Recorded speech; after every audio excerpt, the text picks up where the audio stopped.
Hey there, ladies and gentlemen. Today we're talking about this game right here. Really pretty small, very simple game. Hellapagos right here. I've been pronouncing it jokingly Hellapagos, but Hellapagos I believe is how it's actually pronounced. And the tagline right here is what made me so interested in this game. A cooperative game until the food is gone. So this is a really fun game. It is a party game, 3 to 12 players. That's one of the things that I think is most interesting about this game is the way that I feel like the player count would change it. I've only played this a couple of times, and I've only played it with larger groups, and it is very difficult. There's no way. I mean, the game is set up to have some voting people off the island and different things like that when you don't have enough food, which is a fun aspect, but I wish it was a little bit more possible to actually have everyone win the game and escape the island. So I'll just show you how this works because it's really simple. Nice rule book, really simple to figure out how everything works. You look at the back, it's got a summary of everything right there, all the actions and everything. But basically what you can do on your turn, you've got this tracker on the outside, which is 0 to 36. And so every single round, you have a first player, there's a first player card that they get, but you have your fish, which is the food, and you have your water droplet, which is the amount of water that you have. Then you have this disc right here that's moving around this small track right here as you're building the cards. They're in here, sorry. That's another thing I really like is these little boxes hold the cards and they just look super duper fun. And then you have this that holds the large deck of cards, which looks really cool. And so you've got this, which is a shipwreck, and so that's your shipwreck, so you can explore the shipwreck. You actually put all these cards in here. Doesn't fit in with the box, but you put those cards in here so you're exploring cards from the shipwreck. That's just a really fun little piece of thing that they did.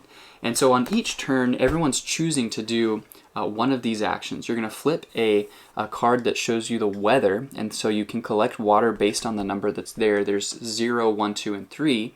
And so if you say, I'm going to collect water, you just collect 3 if it's 3. Or if it's 1, you just only collect 1. So that's part of the decision is, you know, you're working as a team. Is it worth collecting water now? Or you get down to 0. You're like, I can't collect any water on this turn. So that's one thing you can do. Or you can fish if you want. And so you just pull one ball out of the bag and there are fish. There are 1, 2, and 3 fish symbols on this. So like this black one right here has 3 fish on it. So you just pull one out of the bag and then you move your fish up that many. Or you can build the raft. So if you build the raft, you go ahead and move the token up 1 space automatically, and then you say how many you want. So if I want to try and build the raft 3 more, I can pull 3 out, and then if I grab the black ball in there anywhere, that means that I was exploring further in the forest to get more wood, and I actually got bit by a snake. So none of these extra ones count. And the next turn I take a sick marker, and the next turn I don't take any action. So that can be pretty hurtful. So I'll say the interesting thing about this game, it was really fun with the group that we played with. I was surprised at how fun it was just trying to work through it. But it's very difficult. I mean, it's nearly impossible, and the game is 100% set up to have that aspect to it. Even if you stack the deck, we stacked the deck a little bit for the second round and gave ourselves a little bit of leeway. There's some cards in this deck when you're salvaging that are useless, completely useless, and I took all of those out and we did another thing or two, I think, and it was still, we only made 2 out of the 10 people that we were playing with got off the island. Both games that we played, 2 out of the 10 people got off. And that is just kind of sad to me. Like I want it to be a little more possible to get off. So you can adjust and change the game. The point of games is to have fun. So I might suggest if the game's really hard and you want to make it a little easier, do whatever you want to do in your second game. Go ahead and play it so you kind of understand how everything works. It's really simple, so you'll get the hang of it pretty quickly.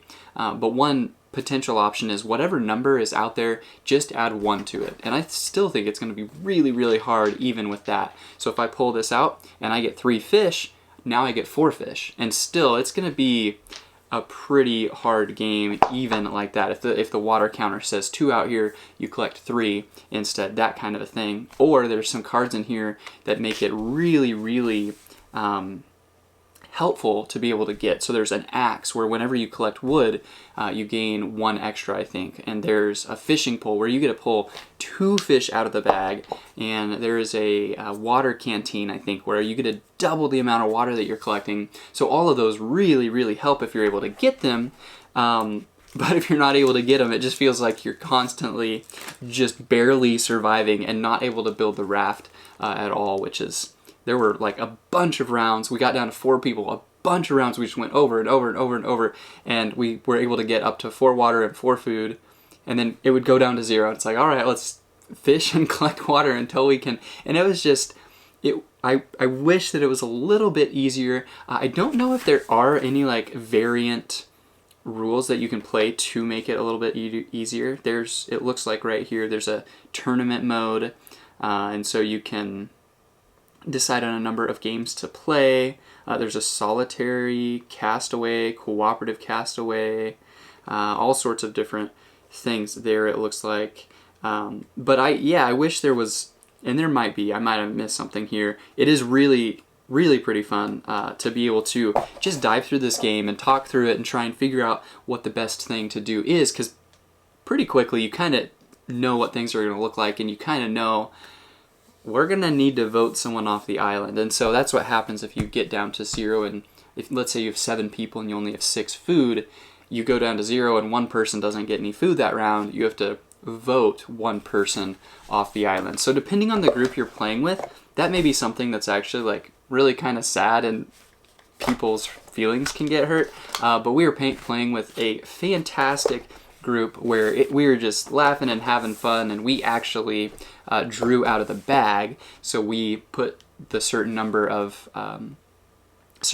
balls back in the bag, and then if you were the one that drew the black one, there was one time where out of all 10 of us, only 2 of us got to live. And so if you draw the black ball, you got to survive, whereas if you drew any of the other balls, you were out. And then other times, if you draw the black ball, you're the one that is out. So that's what we did. It just felt better than voting, just because I don't want to hurt anyone's feelings, that kind of thing. But if you're looking for a party game that is got a really interesting balance of being a cooperative game, and then it's kind of not a cooperative game a little bit, definitely a game that I would recommend. We had a blast playing this. This is one of the more fun, honestly, like big group games that I've enjoyed, that still has it still feels like a game. Like, it doesn't feel super like a party game. It feels like a very, very simple strategy game that you can still play with a bunch of people, and I really enjoyed it personally. So that is Hellapagos right there.